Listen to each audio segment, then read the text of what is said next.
రక్తము చిందించడం ద్వారా పాప క్షమాపణ. అయితే ఎన్నో విధాలైన మరణాల ద్వారా రక్తం చిందించవచ్చు, కానీ యేసుక్రీస్తు శిలువ మరణము ద్వారా రక్తము ఎందుకు చిందించాలనుకున్నాడు? శిలువ మరణము ఆయన రక్తము చిందించి పాపము క్షమించడం మాత్రమే కాదు, కానీ పాపము ద్వారా వచ్చిన శాపము నుంచి కూడా విడుదల ఇవ్వడానికి ఆయన శిలువ మీద మరణించాడు. ఆదాము అవ్వల ద్వారా వచ్చిన పాపము ద్వారా శాపము కూడా వచ్చినట్టు మనం వాక్యంలో చూస్తాం. ఈ నేల శపించబడింది.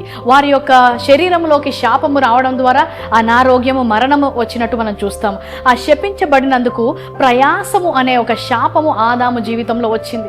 అయితే యేసుక్రీస్తు ఎప్పుడైతే ఈ లోకానికి వచ్చి మరణించాడో కేవలము పాపముల నుంచి క్షమించి మనల్ని పరిశుద్ధపరిచి పరలోకానికి పంపించడం మాత్రమే కాదు, కానీ ఈ లోకంలో ఉన్నప్పుడు కూడా శపించబడిన ఈ నేలలో నుంచి ఆ శాపము నుంచి విడిపించబడి ఆశీర్వాదాల్లో నడవాలని ఆయన శిలువ మరణాన్ని ఎంచుకున్నాడు. అందుకనే ఆయన రక్తం చిందించడం మాత్రమే కాదు, కానీ ఆయన శాపానికి గుర్తుగా ఆ ముళ్ళ కిరీటాన్ని పెట్టుకున్నాడు.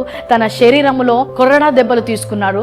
తన పొందిన గాయాల చేత మనకు స్వస్థత కలగడానికి. అలాగే శిలువ మీద ఆయన అంటాడు, నేను దరిద్రుడు అయ్యాను, మీరు ధనవంతులు అవ్వడానికి. అంటే ఆయన పాపము, శాపము, ఆయన రెండు కార్యాలు కూడా శిలువ మీద ఆయన ముగించాడు.